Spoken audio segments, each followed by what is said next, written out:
যে কোনো আন্দোলন সংগ্রামে রাষ্ট্রের স্বার্থ বিবেচনা করা উচিত।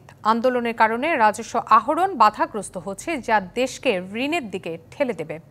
দাবি আদায়ে এনবিআর কর্মকর্তাদের আন্দোলন সম্পর্কে এ মন্তব্য করেন সংস্থাটির চেয়ারম্যান আব্দুর রহমান খান। সকালে অর্থনীতি বিষয়ে সাংবাদিকদের সংগঠন ইআরএফ কার্যালয়ে আয়োজিত অনুষ্ঠানে এসব কথা বলেন এনবিআর চেয়ারম্যান।